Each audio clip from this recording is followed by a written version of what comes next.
So guys, in this video, I had a coaching session with one of my consulting clients where we go through building their outbound sales engine. So these guys are retention email marketing agency helping ecom brands scale through these activities. And so we did a whole strategy around their ICP, how they should focus on their ICP, their personas. We built their lists and we figured out the whole strategy on how we can approach doing cold emails for these guys. Comment below if you found this video useful. It's going to help us drive more engagement to the video. And otherwise, enjoy the session.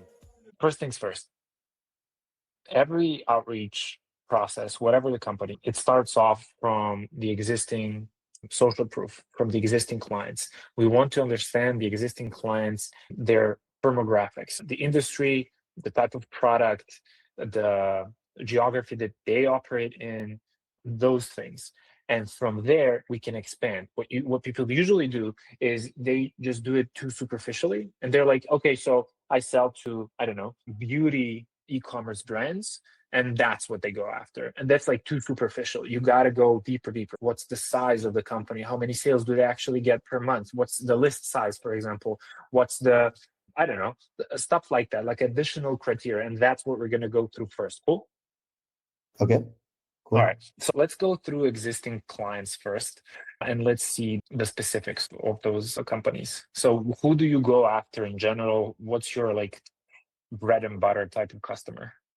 So basically, like, we are able to work with any e-commerce brands just because like the whole system, the whole customer journey is pretty much the same. There are just like a few different steps within the customer journey based on their repurchase cycle, based on their if the product is made for retention or not. But most of them works in the same way, so we are able to work with all of them. It turns out that in our history of work with skincare brands, we had some brands from the grocery and alcohol niche as well. So those are currently the biggest amount of client that we have. Mostly like beauty and skincare, fashion and apparel, and alcohol and the alcohol niche, right? Okay. And okay, so what's your revenue model? How do you actually make money? Is it recurring, like monthly? Do you have rev shares? How does that work?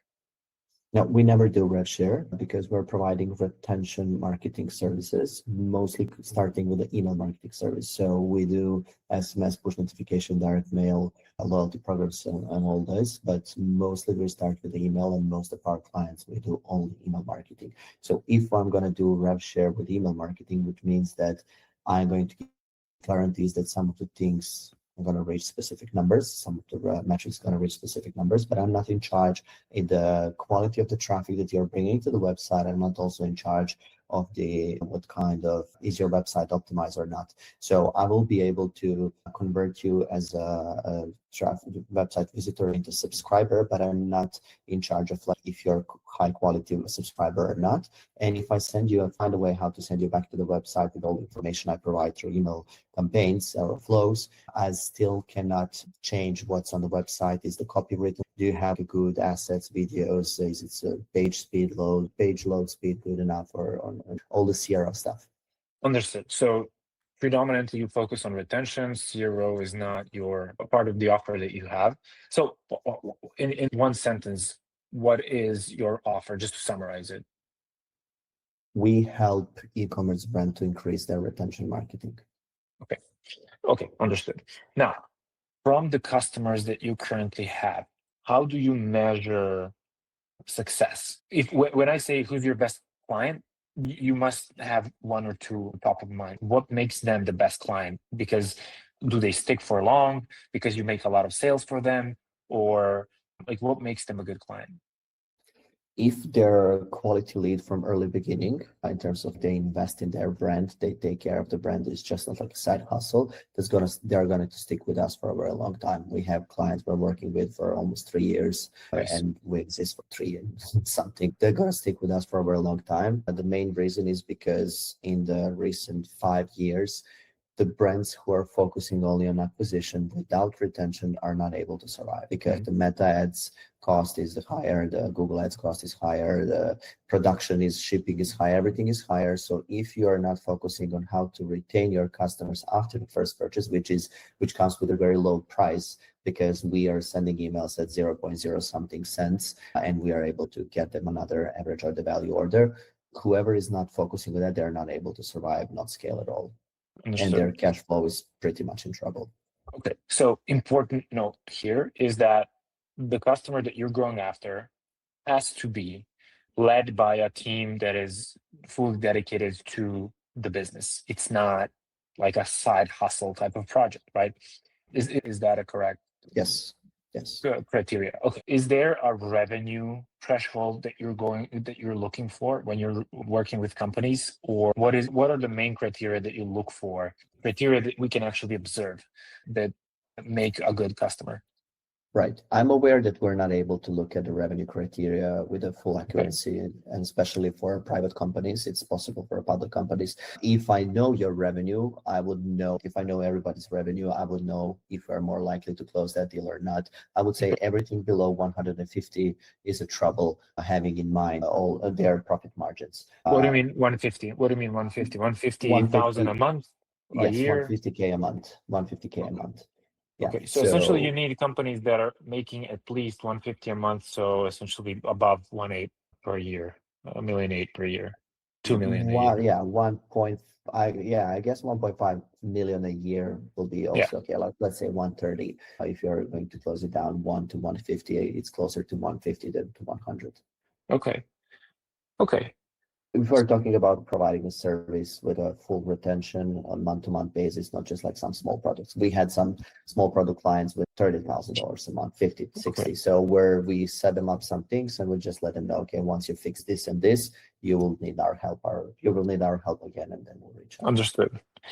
And do you have criteria for the list size? What do you mean list size? What if they have 20,000 people on their email list versus 200,000 on their email list versus 500,000?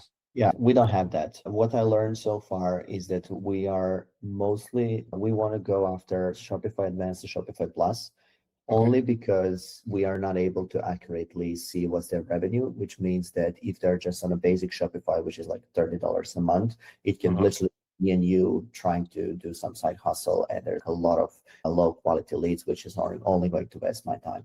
So if you're advanced, which is like a couple of hundreds a month, or Shopify Plus, which is like 2,000 a month, if you're paying for a tool 2,000 a month, you're most likely doing something good, not just Shopify tool among all other tools and everything. So you're doing something good. So that was like the main criteria that I was thinking about recently. You can just create a list of high quality leads, so that actually makes sense. Okay, Shopify Advanced and Shopify Plus makes sense. Okay, what about the number of employees? Isn't that a good estimate of whether a company is doing well or not? Yes, it is. It can be, because like most of these tools are looking at for employees list from like LinkedIn or maybe some other tools, but not everybody like update that frequently. Not everybody uses LinkedIn, but I would say like up to 50. Only because that everything who has like more than 50 employees, they're more likely have the whole internal marketing team, and we might just jump in for some like quick consultation or maybe some small project. They're not looking to hire someone on a retainer outsource. Okay.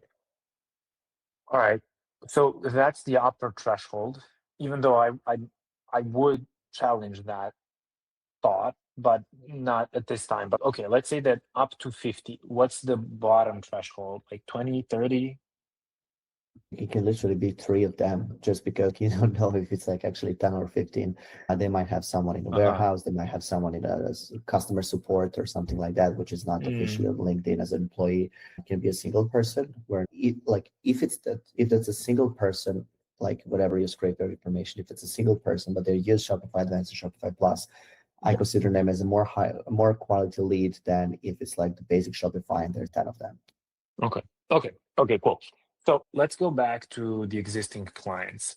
So let's take one client that is very good. Just describe them to me, how, like, what the revenue numbers are. Obviously, you don't have to share the name, but like what their revenue is right now, how big is their team right now, and also like what are the numbers that you guys are producing for them? So let's use like the longest standing client, which is with us for like almost 3 years. They're in a fashion niche. They have a lot of customer support because it's very tricky niche in terms of sizing and colors and everything. And they have a small marketing team, which is not able to take care of the whole marketing. And they're doing in between 600 to 1 million a month, only because they have drops in that industry. There's like a huge drops, and there's like another big issue in that industry is like a lot of return return orders, which means that like you might see in Shopify that you just got ordered from like $2.5K. They already know it's out of these 2.5K, at least 1K will be asked for exchange or returned or credit or whatever. So because if you're in this niche and you don't allow returns, you're not going to survive, because after Corona and COVID, everybody do that. Okay. So geography, Australia, industry, fashion, but sub niche, like what is their flagship product? Dresses? Just Dresses. only dresses, and just like a few accessorized items. Okay.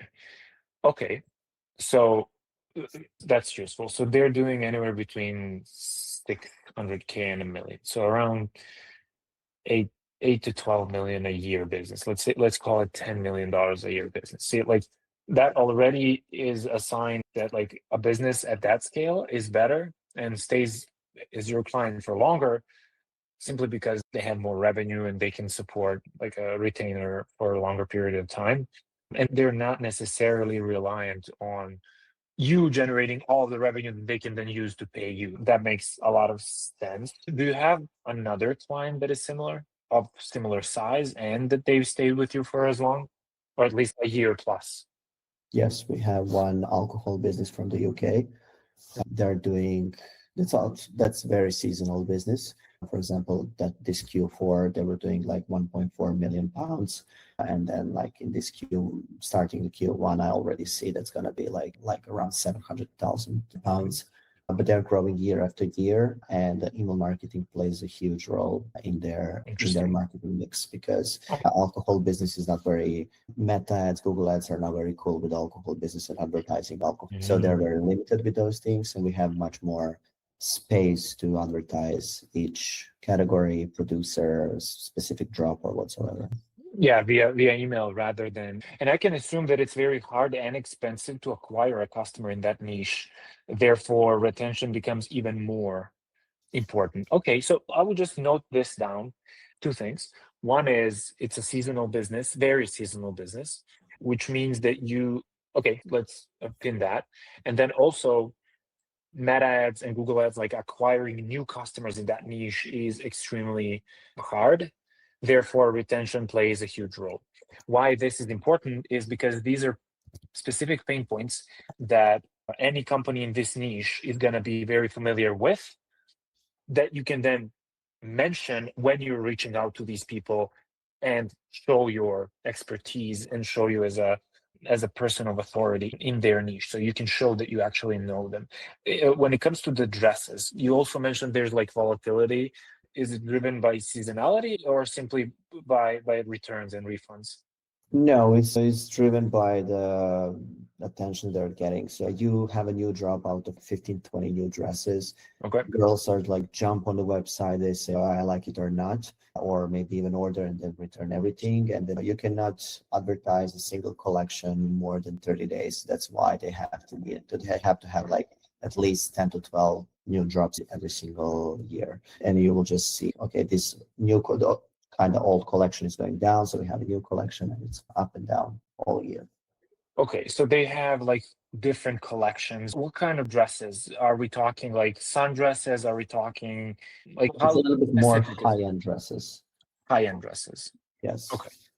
Okay, interesting. That's also interesting. What's the price point of those dresses usually? Like, what's the AOV? It's around $500 Australian dollars per dress, for example, or per purchase. Per dress. Per purchase is like I tell you, because it's this niche. Per purchase, it can be like even, I think it's like around $1,000 right now, only because they're returning most. Oh, that's awesome. That's really cool. It's essentially a high ticket business. I like it. okay, so that's also another criteria that you can potentially use to segment specific business. Here's where I'm going with this. Whenever you're doing cold outreach, people think that you want to blast as many people as possible because you can communicate, like you're relevant to each. No, you're not. The most relevant companies that you can, for example, reach out to today using these two examples would be high-end dresses, e-commerce brands that sell high-end dresses that are like high ticket, so 500, like 350 plus $400. I'm not sure what's the equivalent in USD, that are doing at least or around 10 million a year. That's a very relevant business because you can then say, and if they're in Australia as well, it's even more relevant. And so those are all data points that you can find. And when you're reaching out to them, you can say, you can mention a pain, and then you can mention, hey, we've helped, or this brand located in Australia has done X amount of revenue because of our retention marketing. I'm really dumbing this down, but it makes all the difference compared to reaching out to a jewelry brand doing 3 million a year. So it makes the difference. Like it makes all the difference. Even more for the alcohol brand, what are they actually selling? What kind of alcohol? Wines and spirits. Wines and spirits. Is it more retail price or is it more high end? But they have 10,000 products on the website. So they have $10 wine, like some cheap wine, and they have $220,000, like 70 years old whiskey. Interesting. And you sell all of that? Yes, most likely to send like something in the middle, but then selling like bottles that exist, like 5 of them in the world, but it's not happening every day. But average revenue for each campaign is between 12 and 17,000 pounds, which is really And good. how many campaigns do you run per, let's say, month or quarter? Around 15 on average, 15 to 20. Per quarter? No, per month. 15 to 20 campaigns per month. And what does a single campaign entail? How much? What's the work? What's the deliverable?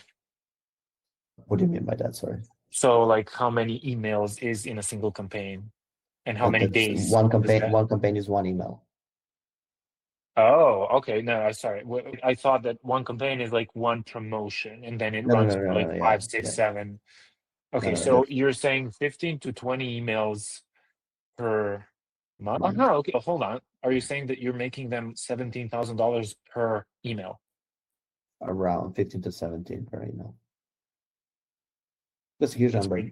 We're making exactly. Like $300,000 to $400,000 a month. Because on that dude. campaign, on those campaigns, we also have like automations, which is like another part of the email marketing services. Okay. Automated behavior-based emails, which are also generating revenue. Okay, so is it safe to say that out of those, let's say 4 million pounds, that for example they do in, let's say, December or whatever, you're responsible for 25-30% of that revenue? Yeah. All right. So that's a very strong data point that you can include in a social proof sentence. Brand X sells, similar to you guys, Brand X sells spirits in the UK. Just mentioning, essentially creating a social proof sentence that demonstrates your ability to help exactly that avatar that you are reaching out to. And so I would literally create 2 lists around, or essentially a list around every single one of these clients. I would find very specific outcomes for whatever that you're doing with them. So by the way, your pricing is, we can talk about pricing, right? Yep. Okay, where are we at with pricing? It starts with the 3.5K a month and it goes up to 7, 8. It depends on the scope of work. Okay. So you're essentially making them like 20 to 1 on a monthly basis. If you're making them like more. Exactly. Like on top of them, on top of that, there is also like a Klaviyo fee, which is a tool that we are using to send those emails, it really depends on the list size. but also when you add that, it's like maybe $1,000 a month or whatever. Okay, If you have a big list, but that's it. It's not in a meta ads where you pay again for like maybe 3, 4, 5K to service providers, plus they're getting a fee on the top of the revenue or amount spent. And then you can say, hey, can we add more extra like $20,000 next month to get even better revenue? You cannot do that with email because that doesn't make any sense. It cannot outgrow like the revenue from the previous month if you just pay double. I see. Yeah, of course. Okay, yeah, it's not ads. Okay. But it's very predictable, which is good about this. It's very predictable. Do you have, for example, because what would also be very cool if you can do something like that, obviously blur out the numbers, but if you can show in Klaviyo the amount of, let's say, emails and revenue generated, or maybe you can look at their internal ecom dashboards, whatever, can you share something like that? Yeah. Not this year, but in your cold outreach resources, because I would just do a screenshot and blur out the names and just show how, if you have 12 months of retained $300-$400 pounds, doesn't matter. That's insane. That's a strong social proof. Yeah, we can easily do that as long as the client's name is not visible. Yes, of course. And also LinkedIn and socials are not a part of this conversation, but you can do that anyway. I would just advertise that. That's a strong social proof. Okay. Not to get distracted.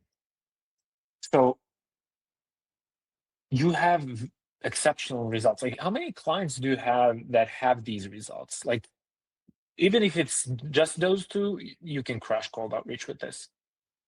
We have 4 strong clients and we have around six not so strong clients. Okay, what makes those that are not strong?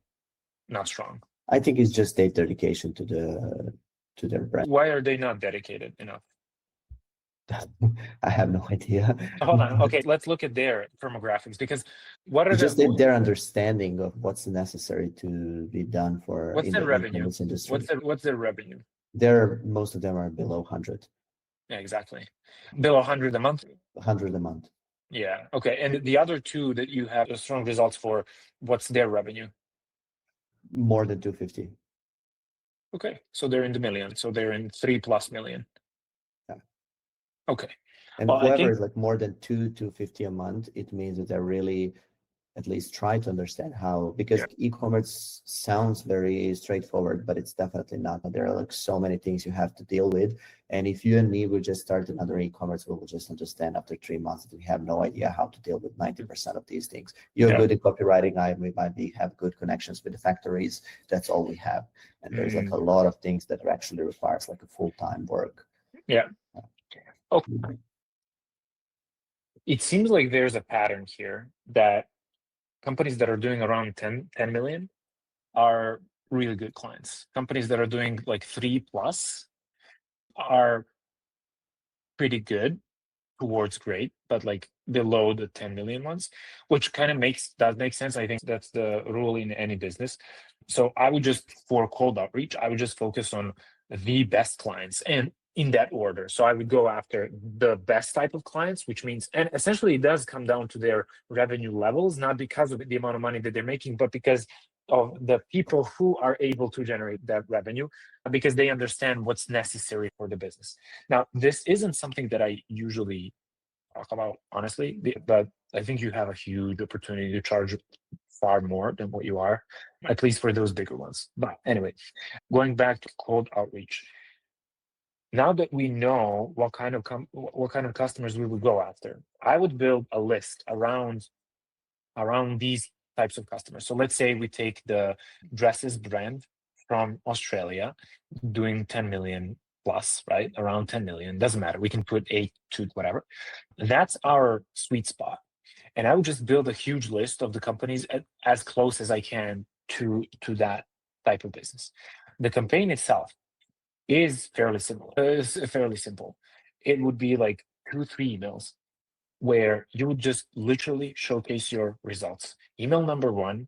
Obviously, we need to think about some triggers, like some events, or maybe if it's a part of the season. A good example would be going back to the alcohol brand, the fact that they have seasonality in their business, and the fact that they have, essentially, it's very hard. Like, we have another data point, which is it is super expensive to acquire leads. It must be, right? It's hard because Meta and Google, like you're in alcohol, it's hard to acquire those leads. So every dollar counts in retention. And so that's also something I would use. And so my email might sound something like literally mentioning that. Getting customers extremely expensive. Every dollar spent on every customer that is acquired turns into like retention, essentially mentioning that retention is extremely important in that instance, and then giving an example.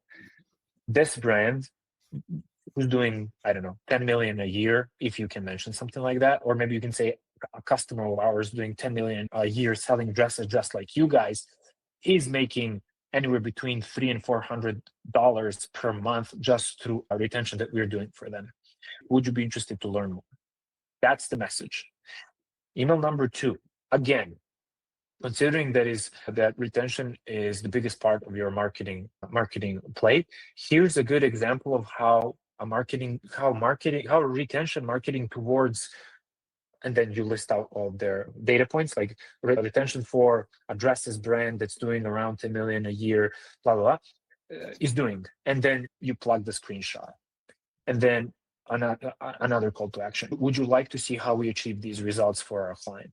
And then the third email might be, if this isn't relevant, would you be, or whatever, right? Just 3 touches that you can kind of alternate through social proof. Social proof is your biggest selling point. And that's what people don't understand with cold outreach. It's not about copy that much.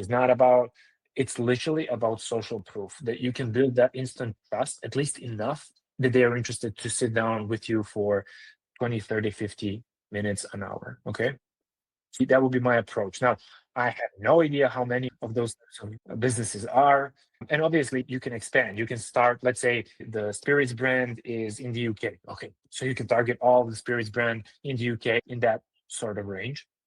Then you can expand into the rest of the Europe, the US, Australia, wherever you can find clients that are in another geography, but in the same bucket, right? Then you can potentially try to find an adjacent business. So maybe somebody doing 3 million selling the same things, or maybe somebody having, let's say, 10% of their SKU number, but in the same niche. So essentially building adjacent lists that have 90% of the same data points as the social proof that you have. And that's literally the only thing that you need to do until you land 2, 3, 5 of these exact customers. And look, I mean, a lot of people, when I talk about this, they tell me, yeah, we can sell to everybody else. Yes, but it is going to be so much easier if you're charging $10,000 to 5 clients and having exceptional results for them versus doing 3.5 here with maybe results, some bullshit idiot who's gonna drain your energy and time. These are just better clients, right? So that would be my approach. And honestly, just focusing on those 4 types of businesses and launching these types of campaigns for them, that will be everything that you have to do for the next 3 months until you acquire 1, 2, 3, 5 more clients of this type. And I am certain that you can find more. Now, if you deplete that list, you can then expand into smaller companies, into further away from your social proof. But starting from your social proof is the most important thing. You can always run. Okay, so I'll stop here for a second just to get you together your thoughts and see, maybe you've done something like this. Maybe you've tried. Maybe you've had experiences with something like this. Am I missing something? No, I just have one question. The proof in that social proof within the cold email that we send is just that screenshot that we got from the Klaviyo account. So that's one thing that you can do. The other thing that are we able to use links? Yes and no. So email number 1, the most important thing is no links, no pictures, no pixels, nothing, not even tracking opens, because you want to maximize the amount of emails that land in the inbox for email 1. Once you're in the inbox, even if they didn't open the initial message, you're more likely to remain in the inbox, and you are more likely to be able to communicate a link or a picture. And so I never put anything in the first email. Second and third emails are okay. So for example, I just ran a campaign for my company. I did email 1, nothing, email 2, just regular CTA, email 2, regular CTA, and then email 3 was the link. And it was just normally delivered into the inbox. Now, if you want to be very rigorous, which I don't recommend, yes, you can exclude all, like you can exclude them. But in your case, I would just be like, okay, email 1, just pure call to action, nothing else. Email 2, you can put the picture in. Email 3, you can put the link in. That would be a good balance. And fuck it, it doesn't matter. Even if your domains or like inboxes get burned, it doesn't matter because you're just using secondary domains that are not tied to your primary domain. So that would be my approach. What do you have in mind when you say a link? What would you share? We're currently doing a whole rebranding of our website, and there's like a whole page where we're going to share a bunch of case studies we're currently preparing. So there's going to be like a whole explanation of whatever I just told you here. It's going to be much more beneficial for someone who might be interested in that than just looking at a screenshot that could be completely faked. I could just find a screenshot online. But if I just mentioned in the case study, I would mention what's the business. I will mention some specific things that we did for them, and they will just correlate with all the issues we mentioned over there and how we overcome those issues. And they're like, okay, these guys know what they do. I think you should do that definitely. Let's say, for example, third email could repeat the value proposition. When I say value prop, social proof plus value prop, and then here are all the results that we did for 10 of our other clients. If you want to check it out, boom. And then, although I would have book a call buttons on that page, but yeah, 100%, absolutely. The more social proof that you can communicate, the better. So for example, if you can make a combination of like your Instagram and your TikTok and your LinkedIn and your website and your cold emails all saying the same thing, that's awesome. And even if you can combine cold calling in that as well, that's useful. So yeah, that's how it's actually very simple. We could probably play around with social proofs, especially if you have multiple clients who are in the same niche. So let's say you have another brand that is doing dresses or similar, like some kind of fashion that is, I don't know, jeans or something like that, or maybe skirts, I don't know, that you also have a good result for. So you don't necessarily have to only use the best social proof, because people usually won't even check.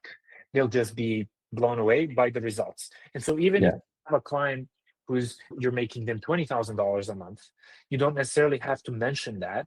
You can just say in percentages. You can say, for example, social proof number 1 company, we do $300 to $400 for them on a monthly basis just through pure retention, generating about 30% of their whole revenue, or 40%, it doesn't matter. Another company we helped, so you can do that in the next sentence or the next email. Another company that we helped is like I don't know, 10 to 50 a month, just by implementing the retention strategy that we implemented, something in those lines. So you can use multiple social proof, but the most important thing is we need to go through the clients the way that we did just now to understand what's a good client for us, and then what kind of list do we need to build, right? Because we're not going to build a list off of an okay client, we're going to build a list off of a great client. But for the great client, we can mention multiple case studies. If that makes sense. Yeah. Okay. Now, I know that you worked with other, by the way, do you have other questions? I want to go to the next topic. No, it's just fine. Okay. I know that you worked with some other outbound agencies. What kind of outbound infrastructure do you have in place? And do you own it, or did they retain ownership over, let's say, inboxes, domains, and everything else? They own that. The deal is that I can take over these things if we stop working together. They own this whole infrastructure. The thing that I don't like, but I'm not sure if it's a wrong path or not, is just this is a cold communication. So you have to get their attention somehow. You might do it in a kind of unethical way, which was always, I'm not that kind of person. I don't like to do that. It's just, hey, we're going to do this and we're going to increase that, and you pay us only if we achieve you. There is no upfront cost. There is no this, there is no that. So once you read that, I definitely want to hear from these guys. But from my point of view, if we don't do 100% good filters while preparing that list, we're just gonna attract a bunch of, let's not call them losers, but a bunch of people who are doing very bad with their business, and they're just trying to find someone who's going to help them and increase their business, which means that most of them are just looking for, can you make me millions and then I'm going to make you rich as well, which is definitely not the type of work I want to do. And even that, I didn't see a really good results with even that. So with that cheeky email, I didn't see much. Hold on. What kind of emails were they sending? Was it your offer? Was it? Yeah, we just created a new offer where the whole idea of that offer is like, we're gonna do a bunch of things. You're not gonna pay anything if we don't make your results, and only if you make your results, we're just gonna take a percentage of that, a small percentage of that, blah blah blah, no upfront cost. And then when they jump on a call with me, I should just tell them, oh yeah, but you just don't meet requirements. So here is what else we do, and then just pray to gods that they're not just going to tell me fuck off, and then just accept what else we have to say. I don't think that's a good strategy at all. It's just gonna waste you a lot of time. You could probably generate a lot of leads, but it's just gonna waste you a lot of time. So you don't really want that. What you want is 5 meetings, literally, even if it's 5 meetings, but they are very, like, your call to action, your offer, whatever it is in your cold email, you're not going to say we're going to do everything for free or whatnot, because sure, like, working on commission makes sense, but there's a minimum standard. Like, for example, let's say that what you're making for the company, you're making them 30,000-40,000. Sorry, 300,000 to 400,000 pounds per month. Okay, I have a minimum of 10K per month. Like, this can be a sales conversation. I charge 10K per month. We charge on top, like, the total charge for our services is 10% off the revenue that we generate for you guys. If that's over 10K, we charge you what's over 10K, right? If that's below, we still charge you 10 because we need to cover our expenses. We need to cover for our services. That's how I would structure it. But that's not something that you want to communicate over the email. Now, in order to get around the folks that are just praying for you to generate money for them, you just don't mention work for free offers, like paper result offers. Your call to action is literally going to be, would you like to learn more? Because your social proof should be enough to get them interested enough for it. And look, it might require 2 iterations, 3 iterations, right? On the same list. Maybe it's just like, maybe it's not compelling enough. Maybe they're like, yeah, I don't care. I don't believe you. Maybe you have to do another channel. Maybe you need to find them on LinkedIn, actually. Maybe you need to find them on Instagram. Maybe you need to do an actual screenshot and just draw out the name so they see that it's not faked in Canva or wherever, but it's an actual, you don't know that, but that's what you want to do. You want to generate real customers that are going to rely on the social proof that you already have. So your thinking is that if we do it the way that we just want to structure that, okay, that's what we did in the past, those are results that we achieve for a client that is very similar to you and what you do, we still can get like their attention and just jump on a call with them without promising them like some crazy things. Exactly. The big, like, a call to action might be, would you like to see how this might look for you, right? Maybe without as many woulds and coulds, but want to see how this might look for you, right? Or you could potentially say, happy to jump on a call to look through your existing retention setup and tell you what's missing. Like, that's almost like an audit, but like a soft call to action to, like, actually have a conversation around their numbers. And I can assume that you would actually enjoy seeing their retention metrics or seeing what they're doing, because maybe they're not sending 15 to 20 emails per month. Maybe they're sending 5, maybe they're sending 1 a week or something like that. And they're essentially missing out on 80% of the revenue. So those are the things that I would test, right? So you can A/B the shit out of it, right? You know, just see which call to action works. It's going to be a combination. What I've usually seen is that when people are interested, they don't really care about the call to action. They're just going to respond. They're going to be like, hey, this is interesting. I want to hear more. I want to learn more. They want to consume more information. And so it might even happen that you get a positive response and they're like, cool, I want to learn more. That's when you can send them the case studies. That's why you always have to have the book a call button everywhere. But like the case studies, the social proof, the examples, maybe an example of an email that you're sending that's generating as much revenue. That might even be a good call to action as well, like a lead magnet sort of, where you can say, would you like me to send you, because it's very relevant to their business, would you like me to send you an example of an email that generated $17,000 3 days ago for this company? And you actually send them that, right? Or maybe you can just say, hey, if you can jump on a call, I can show you the kind of emails that we send to our client on behalf of our clients. Like that, those types of call to actions where they can see for themselves that is actually generating revenue. Yeah. Okay. You have an infrastructure. Talk to me about it. So how many domains and how many emails per domain? As far as I know, we have 20 domains and there are 4 emails per each domain. 2480. Okay. And do you know by any chance which tools have they used for generating the inboxes? I think it's instantly. Instantly. Okay. Okay, that's fine. Okay. That's useful. And so where have they failed? Like they don't have any responses, or the responses that they get are shitty? After 2 months, I got the first lead yesterday, which is still if they're going to show up on a call or not. And when I check them manually, that lead is not even Shopify Plus. It's making less than $30,000 a month. Yeah. The hardest part of this process is actually list building. And ideal scenario is building the list the way that we described. I think Store Leads is a good place to look for leads. Snow.io, like those types of databases are potentially good for e-commerce leads, but it is tough. It is hard, and you can only do so much. But then you can just try to be as precise as possible with the type, because the size of the business we can't always see. And so if we target a business, let's say that we skip the 1 to 10, right, and we go after 10 to 20, I would even go as far as going after companies that are like 50 plus employees, because that's where you, or maybe going like 20 to 50, right?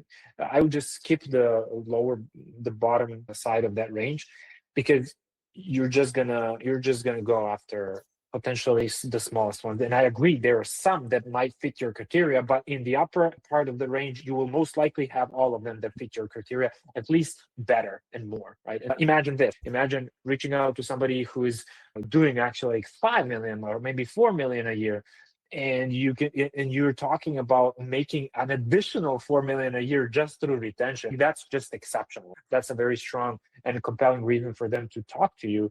But you have to also understand your niche is so spammed by cold emails that it's insane. And so even if you do all of these things, you might not necessarily see the results, right? And that's just the reality. I'm being real here. And it might even be like you need to try to do it, see what the results are, and then go back to the drawing board and see and be like, okay, so is this social proof strategy working? Yes, no. Okay. If it's not, okay, what are other things that we can do? Maybe you can promote a lead magnet that's gonna generate a sign up that you can then call. Maybe it turns out that cold email isn't something you can crack for yourself, and then maybe you need to do a regular ads, lead magnet, go on a list, and email marketing way. I'm confident that cold emails can work. It's just a question of timing and persistence. Okay.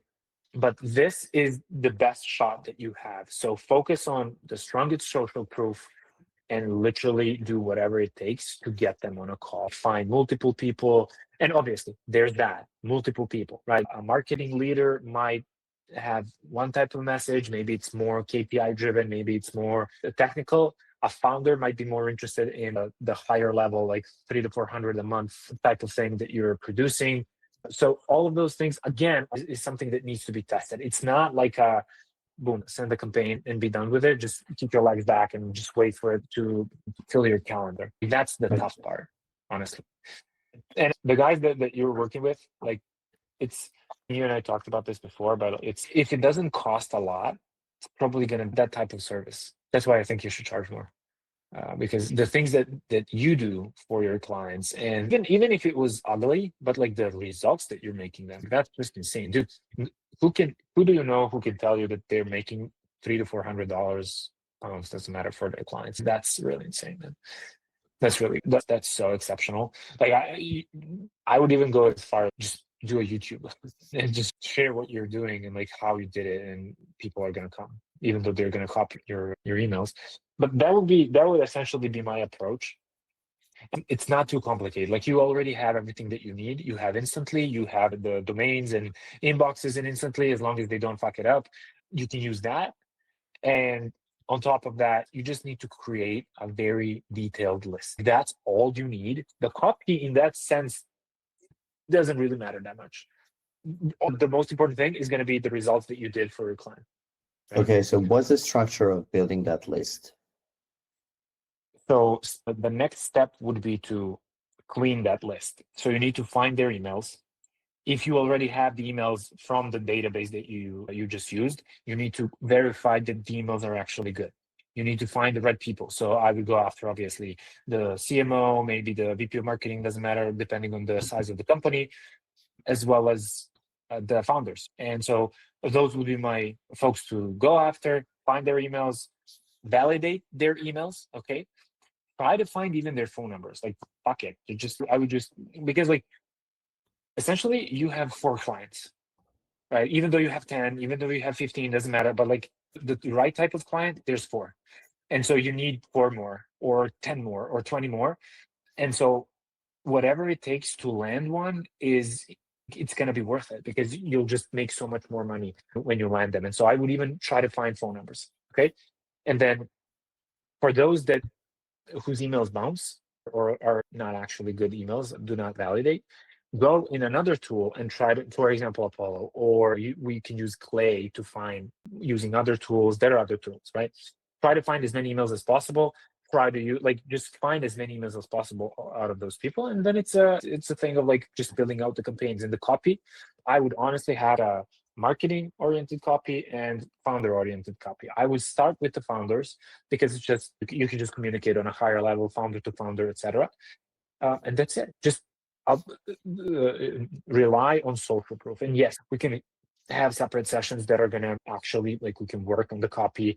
I can show you how Instantly actually works and how smart, like how you can actually build lists, because Apollo, for example, is terrible for e-commerce leads. It really is.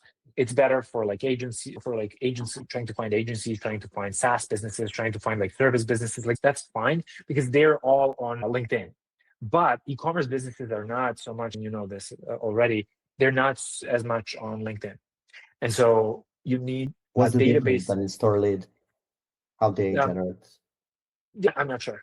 That's something that I would have to, honestly, I never really paid a lot of attention. I've just used store leads for e-commerce leads, because they advertise as a platform for e-commerce. We could probably find out, but they definitely have better leads than Apollo. If that's not true, fuck it. It's just the way it is. We could probably look for more. I would do that, actually. Look for more e-commerce based or e-commerce specific databases, right? Tools that generate leads for e-commerce, in order to maximize your ability to go after the right leads, right? And so even if they have a revenue filter, that's good. And I think that store leads actually has revenue filters. How accurate, I'm not sure, but it could be worth your while. And I think that store leads is more expensive than Apollo, right? But anyways, it's negligent compared to the outcome you can get. But yeah, and so you build the list, segment the list into founders and marketers, and then just create copy for each, plug them into Instantly, and run it. Obviously, there are some specifics, setup, so you don't end up in spam and whatnot. And then you test, and then you see what works better, see if you're getting results, if you're not getting results. That's how it works, regardless of who's doing it. An agency, yourself, a GTM engineer that you hire, like, it doesn't matter. That's what you can expect. Okay, so in today's world with AI and everything, all the automations, is it possible to automate that process and still have a quality list? automate which process? The list building list building process. No, you don't want to automate that. Like that's the most critical part. The list is your strategy. The list is the pitch. If the list is good, you're going to have success. If the list is bad, you're not going to have success. The best way to automate it is to outsource it to somebody who knows what they're doing, if you want to take it off your plate. But I would that's the most critical part of the process. I would rather have you outsource the copywriting than list building. List building is the most important piece of the puzzle. I think that covers the main part. I hope you guys found this useful. If you would like to get something similar for yourself and your company, we're currently doing free audit sessions where we'll go through your existing outbound sales motion. We'll tell you where the gaps are and how you can actually fix them going forward. Worst case scenario, you're going to have a brand new strategy on how to scale your cold emails, cold outbound, LinkedIn, cold calling. And best case scenario, we're going to partner with you for the next 90 days to actually do this for you. So check out the link below, and I'll see you on the session.